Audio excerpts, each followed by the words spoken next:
Kamusta po? Pag-usapan natin ang isang medyo kakaibang ideya.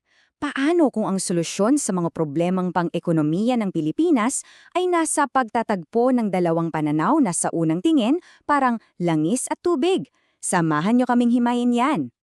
Okay, simulan natin sa tanong na sigurado akong tumatakbo sa isip ng marami sa atin. Laging nating naririnig na lumalago raw ang ekonomiya, di ba? Pero bakit parang hindi natin ramdam? Bakit parang ang buhay ng ordinaryong Pilipino halos walang pagbabago? Yan ang malaking palaisipan na susubukan nating unawain. So, para masagot yan, tingnan muna natin kung ano ba talaga ang sinasabing ugat ng paulit-ulit na problemang ito. Alam nyo, sa loob ng maraming dekada, parang isa lang ang naging reseta. Palakasin ng palakasin ang gobyerno sa sentro. Mas malaking budget, mas maraming programa, mas malawak na kapangyarihan. Ang akala kasi, ito na ang susi sa kaunlaran.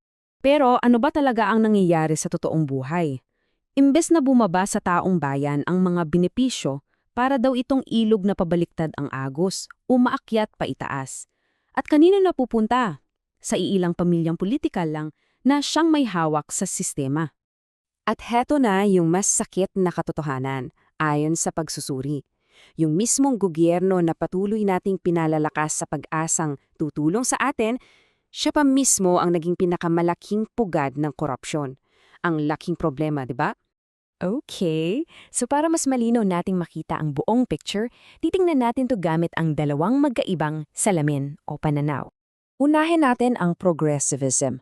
Ang ganda nito kasi tama ang turo niya. Sa problema, yung inhostisya laban sa mahihirap. Malakas yung sigaw para sa katarungan. Ang problema lang daw, saan ito umaasa? Sa isang sentralizadong gobyerno na paulit-ulit ng nabigo. Yung pangalawang salamin naman, iba ang atake. Biblical economics. Ang sabi naman nito, teka muna, baka yung problema, hindi lang yung sistema, baka nasa puso mismo ng tao, yung kasakiman, yung pagiging makasarili, at yan daw ay hindi kayang solusyonan ng kahit anong batas o polisiya lang. So, kita nyo yung pagkakaiba? Sa isang banda, ang sigaw, ayusin ang sistema. Sa kabilang banda naman ang tanong, paano mo ayusin ang sistema kung yung tao sa loob nito ang may problema? Kaya kung yan ang diagnosis sa problema, ano naman ngayon ang iniimumungkahing solusyon? Well, dito na pumapasok ang ideya ng federalismo. Isipin nyo na lang na ang sistema natin ngayon ay parang isang bote. Lahat, pera, kapangyarihan, desisyon, kailangan dumahan sa makitid na bunganga ng bote na nasa Maynila. Ang resulta?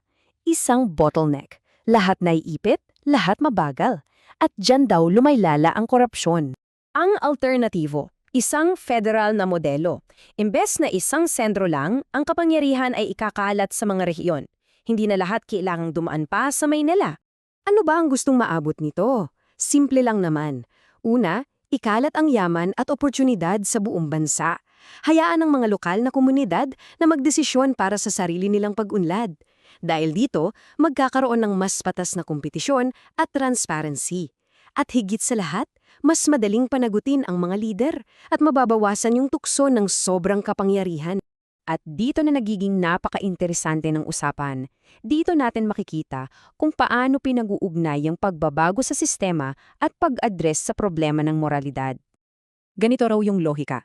Step 1, tanggapin natin na ang tao ay may kahinaan, may kasakiman. Step 2, dahil dyan, huwag nating isentro ang kapangyarihan sa isang lugar dahil siguradong abusuhin yan, ikakalat natin. Step 3, bigyan ng tunay na otoridad at pondo ang mga komunidad. At ang resulta, isang gobyernong may tunay na pananagutan. Kaya ang pinakapunto rito ay ito. Ang federalismo ay hindi lang tinitingnan bilang isang pagbabagong politikal. Ipinipresenta ito bilang isang structural na sagot sa isang problemang moral, yung kasakiman at pag-abuso sa kapangyarihan. So kapag pinagsama-sama mo ang lahat ng yan, ang sinasabi ng analysis na ito ay mayroon tayong bagong landas na pwedeng tahakin. At nabubuod ang lahat sa isang makapangyarihang pangungusap, ang tunay na reformang pang-ekonomiya ay nangangailangan ng parehong linaw sa moralidad at pagbabago sa estruktura. Kailangan pareho, hindi pwedeng isa lang. Sa madaling salita, ang landas pasulong ay isang pagtatagpo. Kinukuha nito ang sigaw para sa katarungan mula sa progressivism, pero ginagabayan naman ito ng makatotohanang pagtingin sa kalikasan ng tao mula sa biblical economics. Kaya sa huli, ito yung tanong na iiwan sa atin. Ang sistema ba ang problema? O ang mga taong nasa loob nito? Ayon sa pagsusuring ito, hindi tayo pwedeng mamili ng isa. Ang suhestyon ay kailangan nating tugunan, pareho.